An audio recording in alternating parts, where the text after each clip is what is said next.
Ya, shalom Bapak Ibu semua, rekan-rekan adik-adik. Shalom, apa kabar? Ya, kita harap semua dalam keadaan sehat, baik-baik aja. Mungkin kita kenalan dulu ya, saya. Perkenalan, saya Jesse dan ini istri saya Yeni. Kami berdua melayani di Abayut Cakung. Ya, mungkin kalau ada yang baru mengenal kita siapa. Cuma mungkin kalau ada anak-anaknya yang sudah di Abayut Cakung, ya tanya mereka aja kita tuh gimana orangnya. Mungkin galak ya, mungkin kepo ya, tanya-nanya mereka mulu gitu ya. Bawel. Bawel gitu ya. Biasanya kita tuh suka dihindarin, ada Kak Jesse. Langsung tiba-tiba pada jadi baik-baik alim-alim semua. Apalagi anak-anak tunas bangsa. Wah, udah deh. Tapi kita berusaha untuk mencoba menjadi teman buat mereka. Kita pengennya tuh kondisi yang mungkin dialami sama mereka di sekolah. Mungkin mereka begitu strict dengan aturan-aturan gitu ya. Kita pengen mereka tuh bisa menjadi diri mereka apa adanya ketika ketemu dengan kita. Itu sih harapan kita di Abayut juga begitu. Jadi pengennya tuh kita nggak kayak satpam. Kita nggak kayak polisi gitu yang dengan aturan ya. Ya itu sih.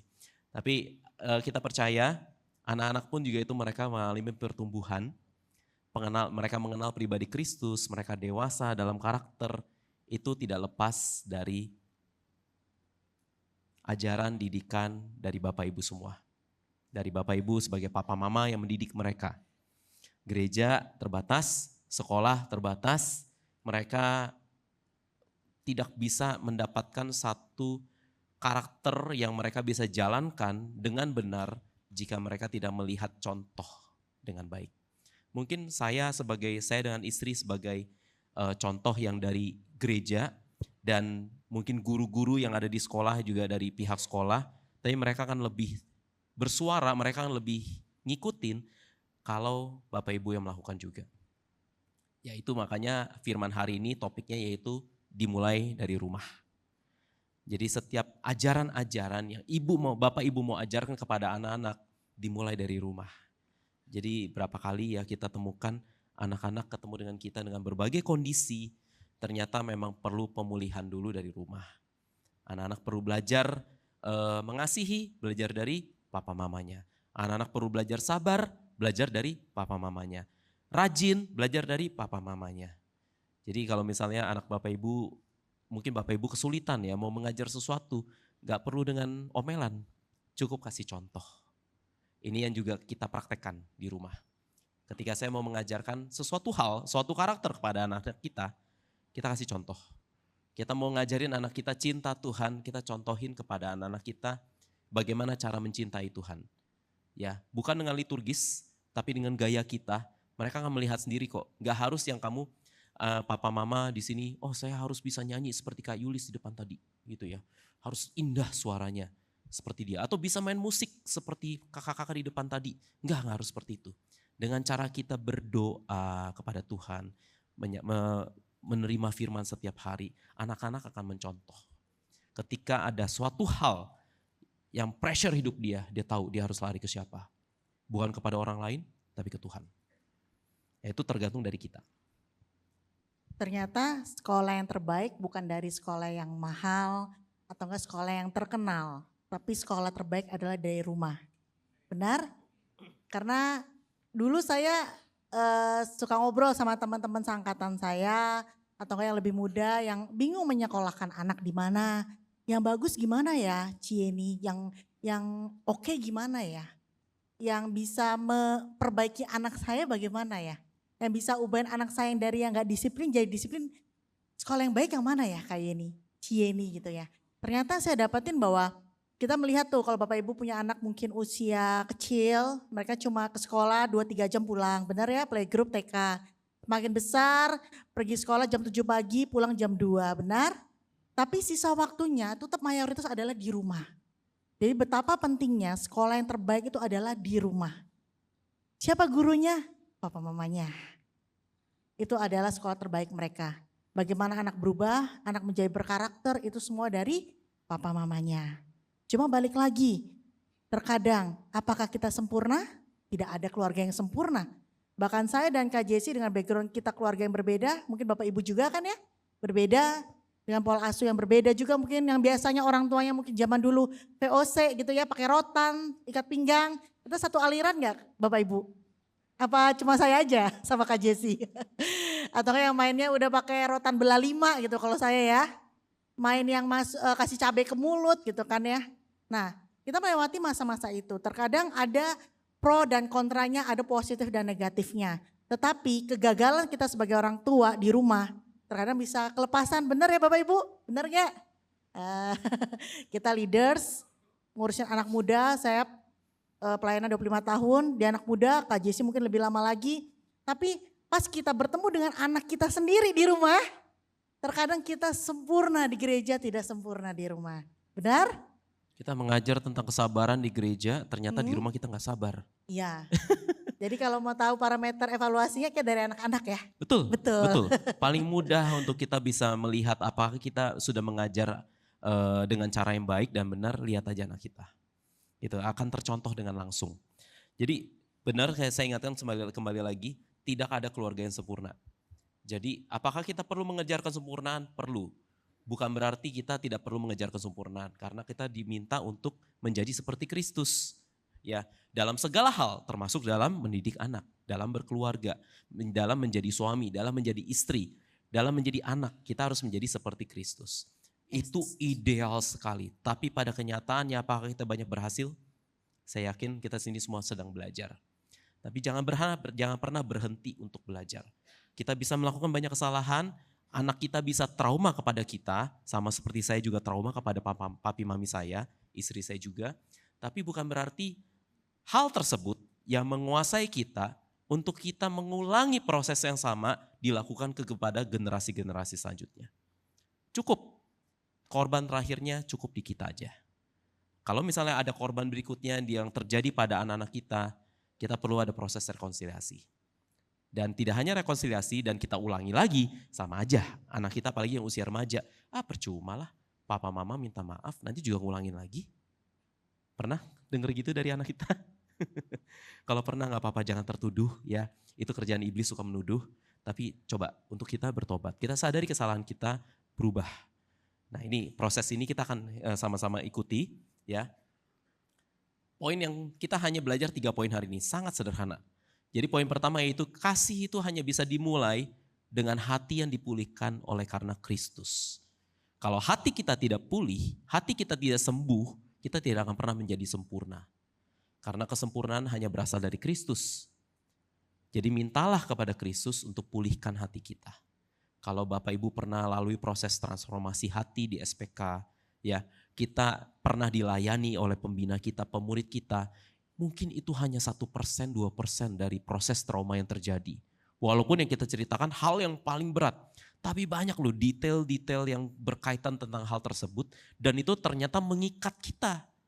Sayangnya ikatan tersebut kita limpahkan kepada anak kita. Jadi apakah kita bisa berubah? Bisa.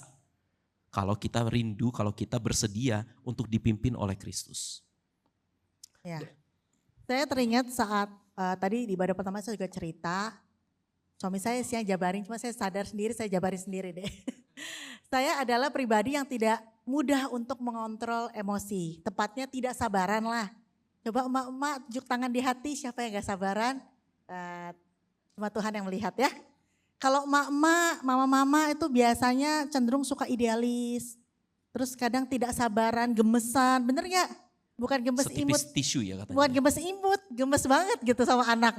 Apalagi kalau misalkan anaknya disuruh A, lakuinnya 30 menit kemudian. Terus harus diulang-ulang. Contoh, mandi gak? Ayo mandi sampai 5 kali gitu ya kagak lakuin gitu ya. Ada yang sesuai atau enggak yang relate sama kita? Kayaknya kita doang saya yang di rumah. Di sini semuanya harmonis. Harmonis ya, dipulihkan Tuhan. Kayaknya kita harus banyak belajar ya.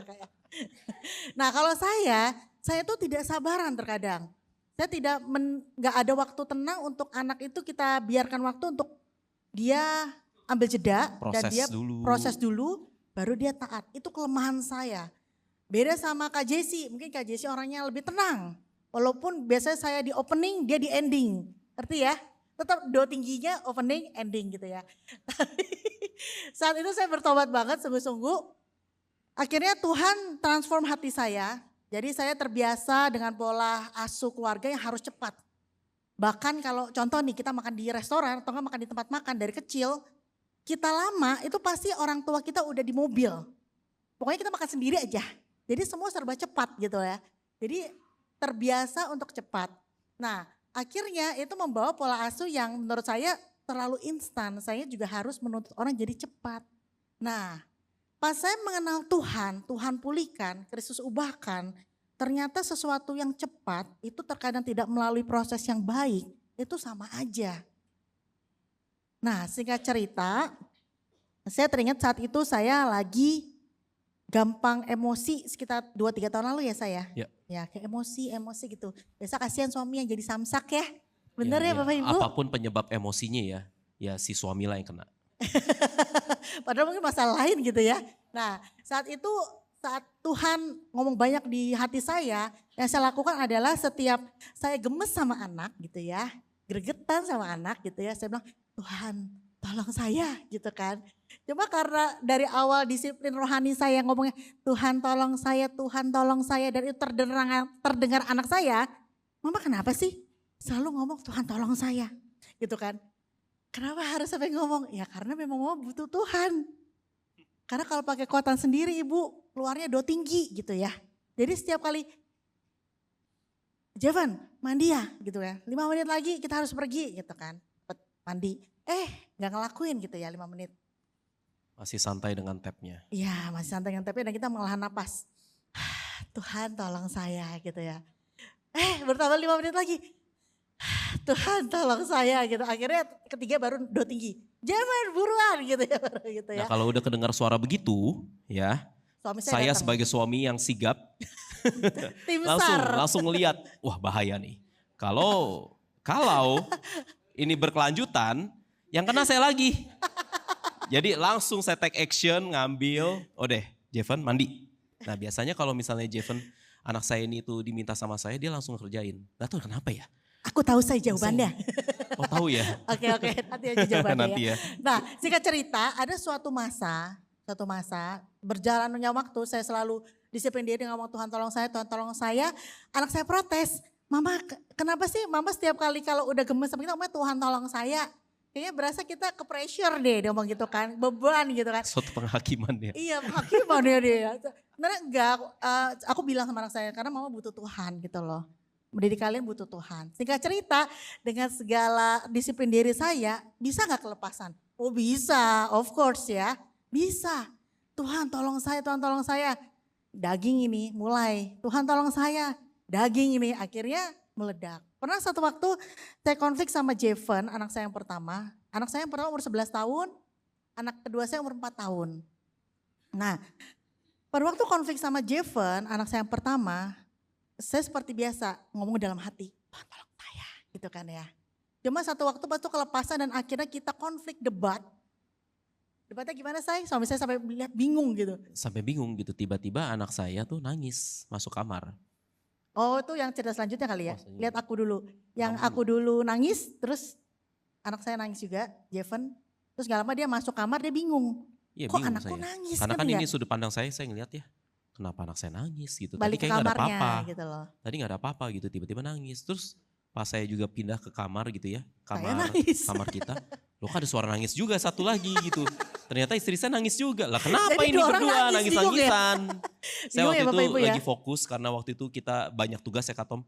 Punya Kak Tom. Sama Kak Judian kita satu kampus, banyak sama Bumi juga banyak tugas gitu. Jadi kita fokus kerjain tugas sambil dengerin ini ya biar saya bisa fokus. Ternyata pas saya buka loh kok ada ribut sana sini. Ribut, 2 ruangan 2 nangis-nangisan gitu ya. Biasanya saya tuh paling tough ya, maksudnya gak bakal nangis kalau anak gak menyerah gitu ya. Tapi saat itu benar-benar udah teriak Yesus, kok masih gak sabar, akhirnya aku nangis. Nangis bukan karena kalah tapi kesel sama diri karena gak bisa menahan emosi gitu loh. Nangis, akhirnya debat sama Jevan, dia ke kamarnya, ada papanya, biasanya papanya kerjain tugas di kamarnya dia. Nah, ini aku cerita dari sudut pandang aku kalau enggak. Tadi ibadah satu sudut pandang satu, yang sudut pandang mamanya. Jadi nanti kalau tadi yang ikut ibadah satu bisa dengar lengkapnya nih. Nah seru ini lengkap banget. Nah ini cerita yang Nah. satu sisi kayak di film ya kita ada sudut pandang berikutnya. Lalu anak saya datang kan, saya tanya kenapa nangis. Terus saya samperin ke kamar, kamu jangan ikutan dulu, kamu jangan ikut campur dulu, kamu keluar aja dulu. Oh ya oke, berarti ini gawat, ini bahaya nih. Saya ajak anak saya yang cowok, saya ajak ngobrol. Jeffen kenapa? Saya kan posisi pasti gak akan memihak kepada istri saya karena saya bersifat netral. Oh ya begini. Oke, dia udah cerita selesai, saya tanya, menurut Jeffen apa yang Jeffen harus lakukan? Aku tahu sih aku salah Pak. Ya udah, kamu harus ngapain? Minta maaf. Ya udah sana, minta maaf. Terus saya temenin ke kamar, buka pintu, ketok-ketok. Ada aku nggak waktu itu ya? Belum, nggak ada. Ketok-ketok ya udah, ketok masuk. Lalu dia minta maaf di depan istri saya. Waktu itu ruangan udah gelap karena anak kita yang kedua udah tidur belum sih? Ya udah tidur. Udah tidur. Terus dia datang dengan kondisi udah tidur, tadi kan nyala ya udah tidur. Lalu anak saya datang minta maaf di situ. Lalu ini sudut pandang istri saya lagi. Saat saya konflik sama anak, itu memang pas saya sudah menjerit ke Tuhan gak kuat. Terus suami saya udah ngerti, saya lagi disiplin diri untuk kalau lagi konflik sama anak, jangan bereaksi langsung. Jangan memberikan argumen, harus diem, tenang, tarik nafas, doa di hati. Itu udah disiplin aku lah 2 tahun ini. Terus pas itu udah melihat suasana tiba-tiba nangis-nangis, aku gak membantah, aku cuma nangis. Terus Kak Jessie suruh keluar, si Jeffen. Nah disitulah momen dimana aku datang ke Tuhan dan berdoa, Tuhan aku gak sanggup nih. Bagaimana nih anak aku, maksudnya susah banget dibilangin gitu, udah capek banget gitu kan. Terus aku cuma serahin hati aku nih, emosi aku, gregetannya aku, kesel aku ke Tuhan. Aku bilang gitu, tolonglah. Di situ aku nggak berharap Jeffen, kamu harus minta maaf ya, pokoknya harus minta maaf ya. Enggak, tapi saya berdoa, Tuhan tolong aku, tolong gitu. Dan puji Tuhan, ternyata pas dia di kamar sebelah, dia nangis-nangis. Ternyata bapaknya ngobrol sama dia. Kalau saya belum mengalami dipulihkan, pertama pasti saya akan cari tahu salahnya apa. Ya, ini posisi saya waktu saya belum dipulihkan. Kalau saya tahu salahnya apa, ternyata salah anak saya pasti saya omel-omelin. Karena sudah membuat mamanya nangis. Pasti saya akan omelin. Dan apakah itu menyelesaikan masalah? Mungkin problem selesai, tapi di anak saya enggak. Dia akan tetap menyimpan hal tersebut. Jadi saya harus berpikir gimana caranya Tuhan untuk saya itu bisa menjadi penengah yang baik, pendamai. Posisinya kalau saya sama-sama keras gak akan bisa. Waktu itu anak saya juga masih keras posisinya. Ya karena kalau biasa berdebat itu biasa terjadi gitu ya. Dia sama anak saya juga biasalah. Tapi kalau udah sampai nangis ini level gawat. Yang nangis mungkin biasanya anak saya. Tapi kalau ini sampai mamanya nangis juga, ini berarti udah Civil war. Bahaya nih. Ya, jadi ya udah deh, saya harus gimana caranya Tuhan untuk bisa mendamaikan mereka. Walaupun saya kenal istri saya nggak mungkin lah untuk dia menyimpan dendam kepada anak. Tetapi tetap aja lah, hal-hal kecil seperti itu kalau tersimpan itu tidak akan membawa hal yang baik. Yes, benar. Singkat cerita, pelan-pelan Tuhan itu mengubahkan. Kalau ini ada cerita selanjutnya, setelah suami saya bukan mengarahkan suruh minta maaf, tapi memberikan pertanyaan. Menurut kamu benar gak Jeffen? Akhirnya dia, oh iya saya harus minta maaf. Nah pas Jeffen masuk ke dalam, ke saya, mama dia nangis kan, saya minta maaf mama gitu. Maksudnya karena saya ngelawan mama, tidak taat, saya yang salah gitu, dia ngomong gitu ya. Oke Jeffen, mama maafin gitu ya. Saya juga nangis ya, saya doain, saya peluk. Terus dia keluar. Tadi saya baru mau tiduran, 5 menit dia ketok lagi. Ada cerita selanjutnya nih. Dia masuk. Mama nangis lagi dia, saya masih merasa bersalah. Aku udah minta maaf tapi kenapa masih ada rasa bersalah? Dia bilang gitu. Kamu gak suruh dia minta maaf kan? Enggak. Terus dia sampai masuk kembali ke kamar dia juga masih ngomong begitu. Terus saya harus nguatin dia. Udah gak apa-apa Jeffen, kamu sudah maaf, udah minta maaf? Sudah. Kamu sudah dimaafkan? Sudah. Oke seperti itu juga Yesus memaafkan kamu. Nah hal ini perlu didengar sama dia. Betul. Bahwa kadang-kadang kita ya kalau misalnya ngelihat sesuatu yang salah adalah hukuman. Koreksi. Dia akan merasa saya tuh mengalami hukuman. Dan dia akan melihat pribadi orang tua dan ya maksudnya dia akan melihat pribadi Tuhan kalau dia melakukan sebuah dosa, saya akan dihukum. Nah jangan sampai kita menciptakan image seperti itu. Karena orang tua adalah perwakilan Tuhan kepada anak-anak kita. Firman ini di 1 Korintus 13 ayat 2-3 saya singkat aja. Tidak ada faedahnya bagiku. Bahasa aslinya itu opheleo. Tidak ada gunanya kalau kita tidak memiliki kasih.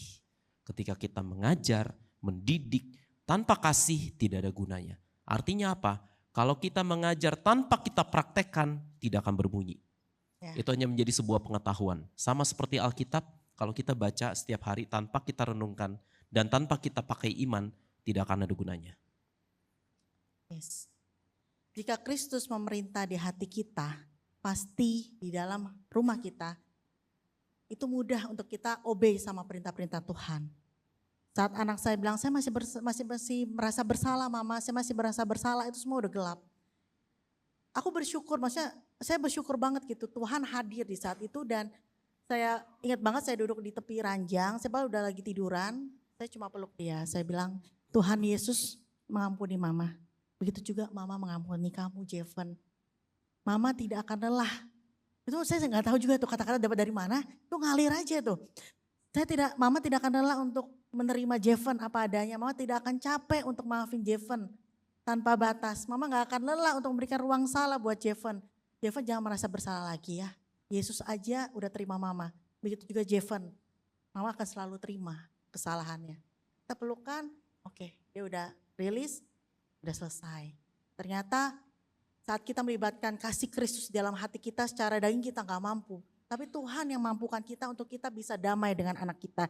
Damai dengan pasangan kita, damai dengan keluarga besar kita. Itu adalah kasih Kristus. Ya, firman Tuhan juga bilang brabewo, memerintah. Ada sebuah sistem pemerintahan yang perlu kita taati. Kita tinggal dalam pemerintahan Indonesia. Ya, sistem pemerintahan Indonesia. Kita punya aturan demi aturan. Kalau kita tidak melakukan aturan tersebut, kita melakukan pelanggaran dan denda. Sama seperti Tuhan kita juga. Dia punya aturan, tapi ini sifatnya lebih bebas. Cuman Tuhan meminta kita lakukan perintah Tuhan. Biar kebenaran firman Tuhan itu yang memerintah kita. Artinya tidak ada sistem pemerintahan diri kita sendiri lagi. Karena ada Tuhan yang memerintah kita. Poin berikutnya, ini ada aplikasi yang bisa kita praktekkan bersama-sama. Aplikasinya dulu yang kita bisa lakukan setiap hari adalah apakah saya sudah mengasihi keluarga dengan kasih Kristus? Ini bisa kita cross check sendiri. Atau yang kita lakukan hanya sebatas fungsi harian. Oh, ayah harus mengayomi keluarga. Oh, ayah harus menafkahi keluarga. Oh, mama harus ini itu. Bukan itu doang. Apakah kita sudah memimpin mereka dengan kasih Kristus? Lalu lakukan penundukan diri nggak kepada firman, kepada doa setiap hari. Anak-anak akan mencontoh kok apa yang kita lakukan. Nggak susah. Dia tinggal lihat aja. Oh, papanya begini. Oh, mamanya begini. Kalau kita minta sesuatu, dia tinggal bilang, papa nggak begitu. Papa nggak lakuin, kenapa suruh saya? Benar juga. Jadi praktekin ya setiap hari. Lalu untuk kita ngalamin pemulihan hari demi hari. Kadang-kadang ketika kita dilayani oleh pembina kita, ketika kita lakukan transformasi hati, kita belum sadar tuh ada batu yang tertanam udah lama ternyata masih ada di situ. Lakukan proses ini berulang. Minta siapa? Minta tolong. Kalau misalnya perlu dibantu oleh pembina, lakukanlah pemuritan. Poin kedua yaitu kita perlu adanya agape di rumah. Agape itu adalah meskipun, walaupun, meskipun istri saya emosian, saya tetap menyayangi dia. Ya, puji Tuhan dia berubah. Kalau nggak berubah saya tetap menyayangi dia. Kalau dia tetap mengulangi lagi, saya tetap menyayangi dia. Meskipun anak saya ya disuruh belajar, pas saya pulang, ini berulang-ulang terjadi. Pas saya pulang dia main tab. Jeven udah selesaikan belum rangkumannya? Belum. Dalam hati, aduh pengen marah rasanya. Ini udah mau PH, ini udah mau musim ulangan, udah mau minggu ulangan. Kenapa kamu gak belajar? Jadi perlu untuk kita praktek walaupun Jeven tetap mengulangi, saya harus mendidik dia ulang lagi. Ajarin dia, ayo belajar, waktunya dengan panjang. Bukan dengan tarik ban pinggang, pletar. Itu tidak mendidik. Saya pernah jatuh dalam hal itu, bukannya memukul atau menyabet dia pakai ban pinggang, tapi saya sampai gebrak meja. Kamu gimana sih gak belajar-belajar? Yang dia ingat, papanya galak. Bukan karena belajarnya. Nah ini jawabannya, tadi dia bertanya kan, kenapa kalau sama saya selalu cepat? Sama mamanya 10 kali kayaknya baru ditanya. Saya pernah heart to heart sama Jevan. Jevan, kenapa kamu kalau sama papa gampang banget taatnya? Satu kali minta tolong langsung dilakukan. Satu kali perintah langsung lakukan. Soalnya papa kalau ngomong langsung nada tinggi dia bilang. Jadi kayak sebuah pernyataan bukan Padahal pilihan enggak nih loh, katanya. padahal enggak, levelnya tuh dari 1 ke 3 dulu, ke 5, Ini 7. zaman anak loh ya, zaman anak ya. Kalau kamu kan dari 1 ke 10 langsung. Iya. Kalau saya, coba perhatiin Mak, siapa Mak? Ya oke lah, itu kan ungkapan anak kita yang dia ingat tuh memori-memori Memorinya itu ya. ya. Yang dia ingat mungkin betapa menyeramkannya muka saya udah kayak setan kali waktu saya marah sih seperti itu. Soalnya kalau papanya sekali minta itu mukanya serius, kalau mamanya masih, Jevan mandi dulu gitu, masih santai ya Bapak Ibu ya. Jevan mandi dulu, nanti mama Jevan mandi gak gitu ya, baru keluar gitu ya. Kayaknya mereka senyum-senyum relate ya. Relate ya. Nah cuma sadar gak sering iblis dunia itu tawarinnya agak mirip dengan agape. Agape itu berbeda dalam Kristus. Kalau agape itu kasih yang menerima padanya, benar kan Bapak Ibu? Dunia pun melakukan seperti itu loh saat ini. Tapi yang berbeda adalah agape itu juga apa? Mendidik, menegur, Kita mendampingi, bukan membiarkan. Kita gitu tahu loh. anak kita melakukan hal yang berdosa. Bukan berarti kita menerima dosa dia. Tapi justru kita mendidik dia. Semakin menguatkan dia untuk dia tetap kuat di dalam Kristus. Bukannya membiarkan dia terbawa arus. Ini yang menjadi perhatian kita juga, jangan sampai kita menjadi orang tua yang mendidik anak kita secara demokratis. Tapi ajarlah anak kita secara teokratis, ajaran Tuhan. Apakah ajaran Tuhan itu bertentangan dengan pemikiran dia? Ajarkan, ubah pemikiran dia. Kasih tahu kebenaran firman Tuhan begini, tapi tetap dengan agape. Dia masih belum bisa terima, sabar. Ayo ajarkan lagi. Evaluasi simple yang kita pelayanan anak muda adalah evaluasi simple sebagai kita orang tua adalah apakah anak kita memiliki second account, third account, fourth account di Instagram atau enggak di media sosial dan lain-lain. Kenapa? Karena pelayanan kita di Abai Cakung mereka suka ngobrol cerita. Saya pernah ngobrol sama beberapa anak tanya, kenapa kamu punya second, third, bahkan 3 account Instagram gitu ya? Itu baru Instagram ya? Instagram ya, belum TikToknya. Belum TikTok ya. Karena di situ ada mama-mamaku Kak. Kalau aku lagi happy-happy, fun-fun sama temanku, mamaku tuh viewersnya paling stalker paling pertama Kak. Apalagi emakku udah paling pertama, bahkan yang reply, ngapain lo? Kalau yang bagus dikasih jempol, reactionnya love. Tapi kalau yang udah agak aneh di mana? Tanda tanya. Karena caps lock lagi. Pulang gak lo? Gitu loh. Jadinya mending saya buat second account Kak. Karena di sana saya bisa apa adanya. Bener ya mudah-mudah? Ada yang ngangguk lagi ya tadi ya. Bener. Nah itu adalah evaluasi terbaik kita. Mungkin ini terlihat lucu ya. Tapi sometimes itu adalah evaluasi terbaik. Apakah kita rumah itu udah menjadi tempat mereka bisa apa adanya dan aman. Ini bukan evaluasi yang keras, berat. Tapi itu bisa menjadi kita cross check lah, introspeksi apakah anak-anak tuh bisa apa adanya sama kita. Ya. Kita udah belajar kemarin di Family Discipleship Day, ya. Kak Henry juga sampaikan kepada Bapak Ibu juga, jangan cuma sampai mengejar ke arah kontak aja. Jangan sampai kita sebagai orang tua hanya punya status bukan dalam hubungan, tapi oke, dia papa saya, dia mama saya, oke dia anak saya, tetapi kita kejar sampai connected. Apakah kita termasuk dalam circle ketika anak kita membuat story, kita tuh di lingkaran hijaunya. Nah ini ada hacksnya nih, tipsnya nih. Ada close friend kan? Itu lingkaran hijau tuh. Atau jarang. Atau dia punya beberapa close friend. Nah, hal ini boleh deh orang tua saya tahu, yang ini jangan. Gitu. Nah itu usahakan kita connect.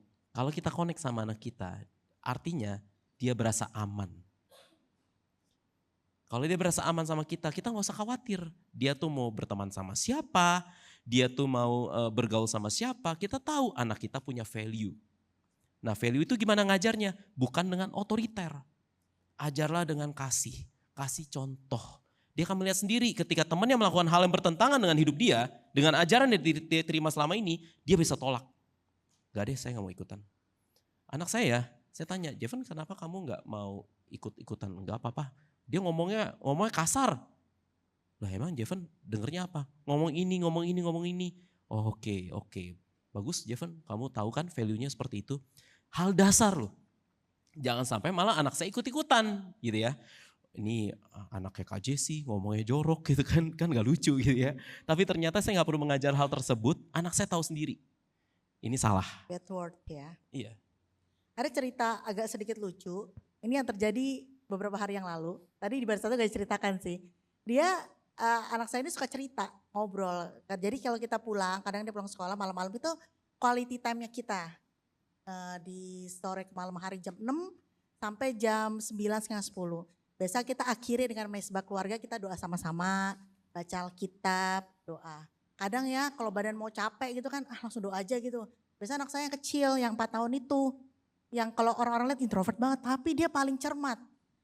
Kan belum baca Alkitab, jadi udah capek-capek badan tetap tuh dia harus baca Alkitab. Dia bilang, langsung dia ambil Alkitab dia ambil Alkitabnya. Kalau kadang kita mau diskon nih orang tua, satu aja deh ya, panjang, jangan. Mama tambah lagi sampai 3 cerita. Nah kadang kita orang tua juga harus belajar gitu loh. Belajar kita ternyata Tuhan tuh bisa ngomong lewat banyak hal. Bahkan lewat anak-anak kita sekalipun. Nah seperti yang tadi kita obrolin, ada cerita lucu. Jadi anak saya yang pertama itu selalu kita tanya, Jeven hari ini ngapain aja di sekolah, main sama siapa, ada cerita seru enggak? Nah ini adalah salah satu tips Bapak Ibu, bisa ngomongin hal begitu. Nah pas dia cerita kita gak usah interupsi, oh begitu, oh iya mama tadi si A, B, C itu ngomong bad words banget loh mah, dia gini-gini. Dia bahkan mengeluarkan jari-jari tengah gitu kan, oh gitu, oh ya salah itu dia mah, harusnya masuk Abalov. Lah kok masuk Abalov saya bilang gitu, bukan Abalovnya Jeven, Kristusnya, Yesusnya. Iya itu besok ada acara family, mama papanya harusnya pergi itu, dia bilang gitu, ke Abayut, dia bilang ya coba Jeven ajakin gitu kan. Biar dia percaya Kristus ya Jeven, bukan Abalov, Abayut atau gereja ya, Yesusnya ya. Ya mama kita sekolahkan ya. anak kita di sekolah Katolik. Ya. Supaya di sini ada anak Yakobus juga kan. Supaya dia bisa belajar namanya toleransi, dia tahu namanya perbedaan. Dan dia tahu ternyata Kristen dan Katolik seperti ini perbedaannya. Nah itu tujuannya supaya anak kita tuh bisa menjadi terang di sana, bisa menjadi berkat. Okay. Nah hal ini yang pertama tentang kasih sebagai pembentuk karakter baru. Ya jadi kenakanlah kasih itu. Ya, yang membentuk karakter-karakter baru, yang mengganti dengan dari karakter marah menjadi karakter yang murah hati, panjang sabar. Karakter yang tidak menyimpan kesalahan. Ya, jadi karakter-karakter kita tidak bisa menyimpan kesalahan. Kita tidak boleh mengarsipkan kesalahan. Ketika kita konflik, kita load semua arsip-arsip tentang kesalahan-kesalahan yang dilakukan oleh suami kita atau istri kita atau anak kita load itu semuanya, kita ulang lagi, kita recall semuanya. Itu artinya kita tidak sedang mengalami pemulihan. Kita menyimpan kesalahan. Jadi karakter ini harus diganti. Ketika sudah ada proses pengampunan, hapus setiap arsip-arsip tersebut. Hapus dari recycle bin, buang semuanya. Supaya ketika konflik hanya fokus pada itu aja. Jangan membawa-bawa yang dulu-dulu. Dia bawa cerita yang udah pernah dibereskan yang zaman-zaman dulu ya saya.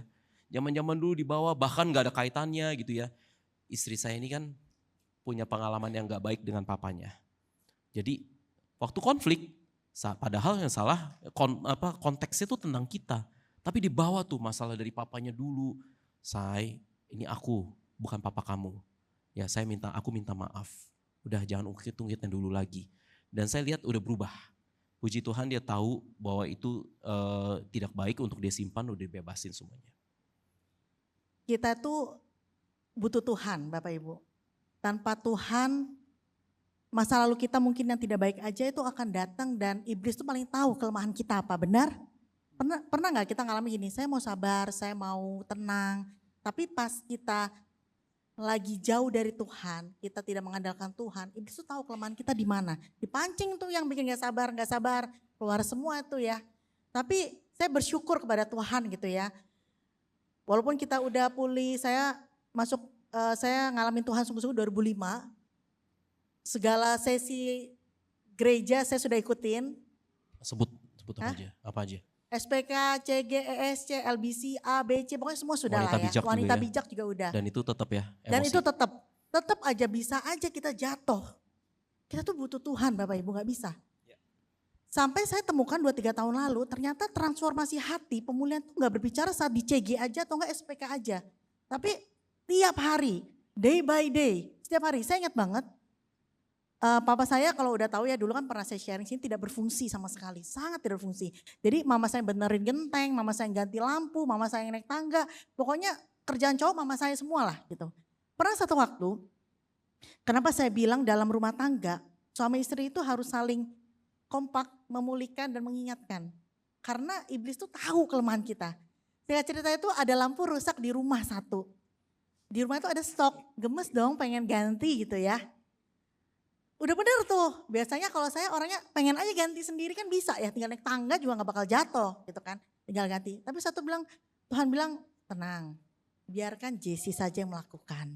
Saya bilang, Say, tolong benerin lampu ya satu, itu ada yang mati yang bilang gitu kan. Iblis tahu loh, dia tiba-tiba ada kesibukan gak diganti tuh lampu. Nah keserang deh. Singkat cerita lupa lah. Lupa lah, singkat cerita lupa gitu kan tersebut. ya. Gara-gara lampu doang tuh. Terus iblis tuh kayak inget tuh kan, cowok itu sama aja. Mulai tuh masa lalu ngerti gak? Dia harus kamu yang ganti baru bisa, ngerti gak sih? Cowok pasti tidak bertanggung jawab. Cowok pasti meninggalkan wanita tuh keluar tuh. Saya udah ikut semua. Udah ikut pulih benar dari 25 tahun. Tapi iblis itu ngeyel. Suka gangguin saya di situ. Bersyukur banget saya bilang sama suami saya. Saya lagi ada pikiran nih bukan dari Tuhan, saya lagi diserang, ngerti gak? Saya percaya kamu bukan seperti papa saya. Kristus sudah memerdekakan aku. Saya akan menunggu kamu mengganti lampu. Itu setelah punya 2 anak juga tetap aja diuji loh Bapak Ibu.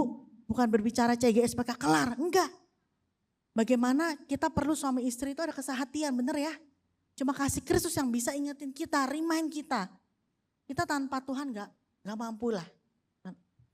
Poin berikutnya yaitu kasih sebagai pengikat yang mempersatukan. Yes. Jemaat di Kolose itu menghadapi banyak ajaran-ajaran yang sesat, palsu. Jemaat di Kolose itu ibarat diri kita sendiri. Ya. Dan tantangan eksternal yaitu bisa terjadi di pikiran kita. Masa lalu kita, prinsip-prinsip yang pernah ditanam di dalam diri kita. Dan menggoda kita untuk menghajar atau melawan kebenaran firman Tuhan. Dan Tuhan mengajar kepada jemaat di Kolose juga untuk mereka tidak terpengaruh dengan ajaran-ajaran masa lalu ini. Poin yang ini, untuk poin nomor 2 kita punya tindakan aplikasi juga. Secara aplikatif biar kita bisa kerjakan bersama. Latihlah sehari-hari untuk kita tidak secara reaktif. Ya. Ada kejadian yang buat kita emosi, reaksi kita apa? Marah. No. Coba hold back, stop your anger first, stop ya. Mikir dulu apa yang harus saya lakukan. Kalau misalnya saya lakukan ini, akibatnya apa? Nah, ajar diri kita, disiplin diri kita supaya kita tidak mengikuti masa lalu kita lagi. Lalu jadikan pengampunan sebagai kebiasaan sehari-hari. Mungkin kalau misalnya orang lain yang bersalah, baik itu istri kita atau suami kita yang bersalah, anak kita yang bersalah, seharusnya minta maaf siapa? Orang yang bersalah, ya dong? Tetapi belajarlah untuk kita yang memulai minta maaf dulu. Anak saya, waktu saya minta maaf kepada dia tahu kok. Papa ini kan yang salah bukan papa, tapi aku yang salah. Tapi kenapa papa minta maaf? Ya papa minta maaf ya Jeffen. Maafin papa ya. Dia belajar, loh kok papa gak salah, kenapa papa minta maaf? Setelah itu dia akan berpikir untuk dia belajar untuk saya gak boleh nih melakukan hal yang salah lagi. Jadi dia sadar juga kalau dia salah, dia minta maaf. Nah ini minta maaf itu sebagai suatu bentuk kasih di antara kita. Jadi lakukanlah perbuatan-perbuatan kecil ya yang membangun, bukan yang menghancurkan. Poin terakhir yaitu S-nya saksikan. Saksikan kepada orang lain. Kalau kita mengajar, mempraktekkan kasih, mempraktekkan untuk kita tuh mengajar kepada teman-teman atau rekan-rekan komsel untuk kita tuh jangan emosi. Tetapi kalau di rumahnya kita emosian, itu tidak ada gunanya. Kayak tadi firman Tuhan dibilang Ovelio, tidak ada faedahnya. Tidak ada gunanya ketika kita mengajar tanpa kita praktekkan. Dan bagaimana kita bisa mempraktekkan firman Tuhan dan buktinya apa? Kepada anak-anak kita. Apakah anak-anak kita benar-benar merasakan bahwa ada kasih di dalam keluarga? Terlihat dari papa mamanya. Bagaimana papa mamanya saling mengasihi atau tidak? Bagaimana papanya menyayangi anaknya atau enggak? Mamanya menyayangi anaknya atau enggak? Apakah papa mamanya menyayangi Tuhan atau enggak? Itu akan terbaca sama mereka. Dan mereka akan lakukan. Kalau kita bisa terlihat baik, anak kita belum tentu bisa terlihat baik kalau di rumahnya tidak baik-baik aja. Yes, benar. Jadi saya teringat, jadi pada waktu itu si Jevan ini kan dia lumayan kritis. Jadi anak-anak saya ini udah kritis sekali ya, saya merasa kritis banget. Dia pernah bilang begini, Papa Mama nggak sibuk nggak capek pelayanan. Dia pernah ngomong, anak 11 tahun. Mama nggak capek sama papa. Kenapa Jevan nanya begitu gitu kan? Kenapa rumah kita selalu banyak orang? Dia banget enggak? Dia ngomong gitu. Oh iya betul. Ya, kenapa rumah kita selalu banyak orang setiap minggu? Ada uncle ini, ada uncle auntie ini, itu. ada auntie ini, ada kakak ini, kakak itu. Kita selalu bilang gini, Jevan, papa mama bisa sampai sekarang itu karena Tuhan. Kita pernah jatuh Jevan, tapi Tuhan tolong kita. Akhirnya Jevan lihat, om tante, auntie uncle juga mau kenal Tuhan. Jevan mau bantuin gak? Mau, makanya dia sekarang, dia paling suka kalau ada perkumpulan, pertemuan, dia suka ikut nimbrung. Walaupun mungkin dia sambil main, kan jamnya dia Sabtu Minggu ya. Kayak tadi dia nanya, papa mama habis selesai khotbah, ada pertemuan uncle auntie lagi di rumah. Oh gak ada hari bingung ini. Tuh. Malah dia minta. Kalau sepi, kok sepi gitu. Iya sepi gitu ya, bukannya dia suka keramaian, bukan juga. Tapi ternyata secara nggak sadar berdampak karena dia merasakan kehidupan di situ. Dan jangan hindari, jangan kita tuh malah usir anak kita. Ya, jangan usir anak kita untuk keluar. Kamu jangan dengerin, ini obrolan orang dewasa. Gak boleh, bukan begitu. Tapi justru anak kita tuh harus mendengar apa yang diajarkan oleh papa mamanya, apa yang diajarkan oleh uncle ontinya, dan itu membawa kehidupan buat dia sendiri. Si Jevan tuh pernah ngomong gini, apakah suatu hari aku akan mengikuti papa mama juga melayani Tuhan? Saya selalu bilang gini, kamu melayani Tuhan karena mencintai Tuhan Jevan. Yes. Melayani Tuhan bukan karena papa mamamu leader, tapi melayani Tuhan karena kamu mencintai Tuhan.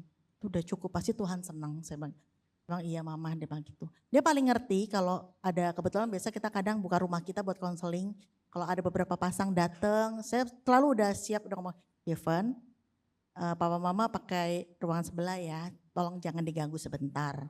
Papa mama mau ngobrol, dia suka kepo kan, maksudnya kayak cermat gitu ya. Kenapa? Ya pokoknya uncle auntie mau cerita yang penting, yang lagi sedih. Oke, jadi udah ngerti. Kayak seperti hari ini kita khotbah, papa mama doain papa mama ya, sama anak saya yang kecil ya, yang 4 tahun yang sangat lengket banget sama saya itu. Dia bilang, puji Tuhan dia melepaskan mamanya. Dia bilang, oke mama selamat khotbah, nanti pulang jangan lupa ya kita jalan, maksudnya ntar siang ini. Karena hari Minggu memang kita siapin buat mereka. Jadi Bapak Ibu, tanpa kesehatian, tanpa Tuhan kita gak mampu. Tapi Tuhan yang mampukan kita, amin. Amin. Saya ulang-ulang kenapa? Karena saya pun ngalamin ya. Secara singkat, resume untuk firman hari ini yaitu 3 huruf yaitu kas. Gampangnya diingat ya, kasih yang dimulai dari Kristus, lalu agape di rumah, dan saksi. Menjadi saksi buat tubuh Kristus yang lain-lainnya. Belajar yuk untuk kita merendahkan hati. Pertama, kita tidak akan pernah bisa mengalami yang benar, yang baik kalau kita tidak diawali dengan sesuatu hal yang benar. Yaitu yang kebenaran itu sendiri, yaitu Kristus itu sendiri. Saya percaya setiap kita di sini keluarga-keluarga ilahi. Tidak ada yang salah di dalam keluarga. Yang salah adalah ketika kita tidak submit diri kita kepada Kristus. Yuk mulai yuk kita sama-sama mensubmitkan diri kita kepada Kristus, dipimpin oleh kebenaran firman Tuhan, bukan ego kita yang memimpin kita. Mari kita datang pada Tuhan, kita berdoa. Ya Tuhan Yesus, terima kasih Tuhan Yesus. Haleluya. Haleluya Tuhan. Kita mau datang hari ini Bapak Ibu, saya pun juga sering jatuh kok, marah-marah, gemesan, emosian. Tapi yang Tuhan mau hari ini kita mau datang seperti hati seorang anak kecil yang butuh kekuatan Tuhan. bukan dengan kekuatan kita tapi kekuatan Tuhan.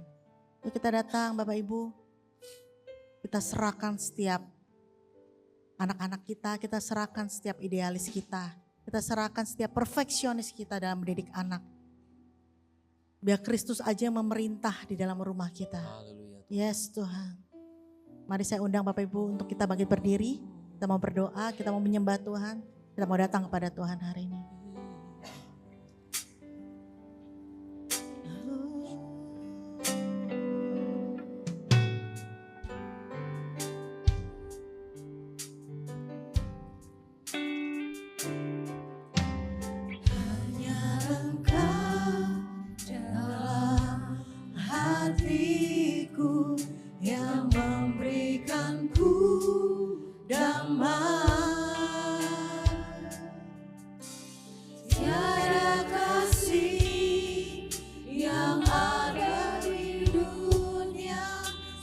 Kasih yang kau berikan, maka jiwaku pun memuji aman di bait-Mu. Satu asa di dalam hidupku bersamamu sepanjang masa, yang memuja hanya diri-Mu satu, yang selalu setia menopang dan menjagaku senantiasa. Biar hidupku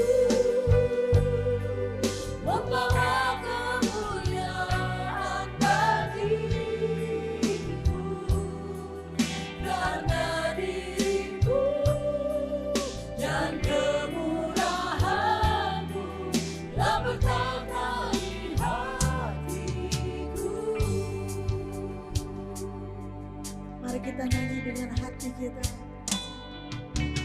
Hanya Engkau dalam hati, Yes Tuhan. yang memberikanku damai. Hanya Engkau Tuhan yang memberikan kami damai Bapa. Tiada kasih yang ada di dunia seperti kasih yang kau berikan. Maka jiwaku pun memuji aman di bait-Mu. Satu asa di dalam hidupku bersamamu sepanjang masa, yang kupuja hanya diri-Mu satu, yang selalu setia menopang dan menjagaku senantiasa. Biar hidupku membawa kemuliaan bagi-Mu, karena diri-Mu dan kemurahan-Mu telah bertata di hatiku.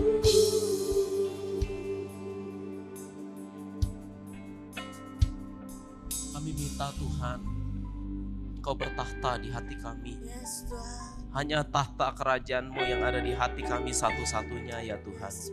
Bukan tahta-tahta lainnya.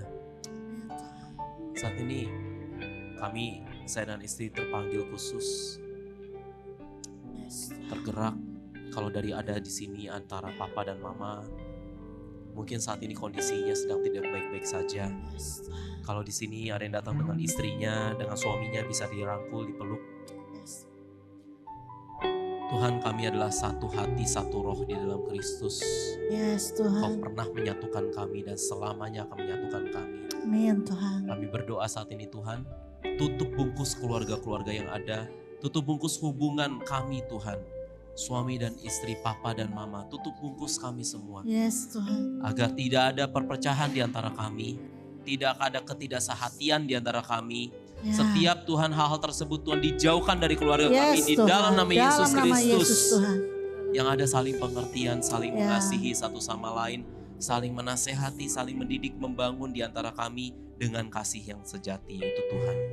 Yes, Terima Tuhan. kasih Tuhan Yesus. Terima kasih. Yes, Tuhan. Ya Tuhan Saya Yesus. mendapati banget tentang buat kamu para wanita, gak hanya ibu, tapi wanita-wanita yang di sini. Saya melihat sebuah kerang yang kotor sekali, yang penuh dengan pasir, dengan lumpur. Dia terinjak-injak, tidak diabaikan, tidak diperhitungkan. Tapi tiba-tiba ada sebuah tangan yang mengambil kerang itu. Dan dia membuka. Dia memberi. Dan dia kasih lihat ada mutiara putih yang berkilau.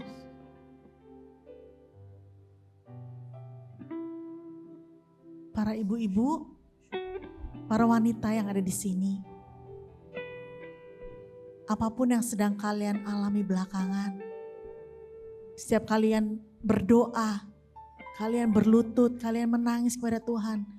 Kenapa Tuhan harus aku? Kenapa ini terjadi padaku? Kenapa aku berasa tidak berharga? Kenapa aku merasa tidak ada yang mendengar? Kenapa aku merasa tidak layak? Hari ini Tuhan dengan jelas mengatakan, Dia yang pertama yang mengambil kamu dan kamu berharga. Berdoa Tuhan buat setiap wanita-wanita, para ibu-ibu di tempat ini Bapa. Ya Tuhan. Biar kami terus Tuhan menjadi penolong yang kuat. Ya Tuhan. Penolong yang terbaik buat orang-orang di sekitar kami. Buat suami kami. Buat rekan kami, sekerja kami. Buat pasangan kami. Kami bersyukur Tuhan. Engkau yang layakkan kami, Engkau yang kuatkan kami Bapa. Ya Tuhan Yesus. Ajar kami menjadi penolong yang gak menyerah. Tapi penolong Tuhan yang berlari kepada Kristus di saat kami lemah. Di saat kami gak mampu. Biar kami miliki Tuhan lutut yang kuat untuk terus berdoa. Dan menyerahkan semua ke dalam tangan-Mu Ya Bapa. Tuhan. Tuhan, aku juga berdoa Tuhan buat setiap keluarga-keluarga di tempat ini Bapa. Engkau yang tutup bungkus keluarga ini dengan kasih Kristus. Ya Tuhan. Ada kasih yang konsisten, kasih yang tidak menyerah saat mendidik setiap anak-anaknya. Ada hati Tuhan yang terus tidak menyerah. Walaupun gagal berapa kali pun ada hati yang terus mau berubah. Mau konsisten, mau kuat di dalam Engkau Bapa. Ya. Karena segala sesuatu perkara dapat Kristus tanggung. Amin. Di dalam Dia memberikan kekuatan di dalam setiap Amin. kami Tuhan. Di dalam nama Nama Yesus. Yesus. Berbicara terus Yes. Tuhan di tengah kami Tuhan setiap hari Bapak. Yes Tuhan. Haleluya. Yes. Juga buat Amin. para papa-papa di sini, para suami. Sebagaimana Allah memilih kita, sebagaimana kita juga Yes, Tuhan. dipersatukan oleh karena Kristus. Sebagaimana kita dipimpin oleh Kristus, biarlah kita memimpin keluarga untuk menyayangi istri kita Yes. di dalam kasih Kristus. Biarlah hanya ketetapan dan aturan-aturan, ajaran-ajaran Kristus yang kita pergunakan Yes. untuk mendidik keluarga. Dan juga kami dapatkan secara khusus buat anak-anak. Anak-anak di sini Tuhan adalah setiap mutiara-mutiara yang indah yang Tuhan sudah berikan kepada kita. Amin. Halo anak-anak, boleh bisa rangkul papa mamamu, dekati Ya. mereka, Bisa gandeng tangannya. gandeng tangannya, Bisa berdoa, kuatkan Tuhan. papa mamanya. berdoa Tuhan bahwa Yes, kamilah Tuhan anak-anakmu Tuhan, orang-orang muda yang akan memimpin bangsa ini, generasi ini Yes, Tuhan. Kami mau Tuhan kebenaran yang kami pegang Tuhan anak-anak muda hanyalah kebenaran-kebenaran Kristus. Yes. Tuhan. Kebenaran yang hanya sesungguhnya itulah sejati Tuhan yang kami percaya. bukan dari ajaran-ajaran yang beredar Tuhan yang bertentangan dengan firman Tuhan Ya, seperti yang benar, terjadi Tuhan. belakangan ini. Kami minta Tuhan terjadilah satu kerendahan hati di antara kami. Yes, Tuhan. Orang tua kepada anak, anak kepada orang tua. Ya, Biar tidak ada roh perpecahan di antara kami, tetapi hanya persatuan. yes. Terima kasih ya Bapak, terus berkuasa Tuhan atas keluarga kami Ya. Tuhan. Kami gak izinkan Tuhan ada sedikit celah apapun bentuknya Tuhan. Biarlah semua itu Tuhan bisa terjalin suatu hubungan yang baik. Ada koneksi yang baik antara kami dengan orang tua. Orang tua adalah tempat aman kami. Anak-anak adalah tempat di mana kami Tuhan tidak menuntut mereka untuk melakukan sesuatu. Tapi mereka adalah buah dari setiap hal yang kami kerjakan. Yes. Buah dari para keluarga-keluarga yang ada.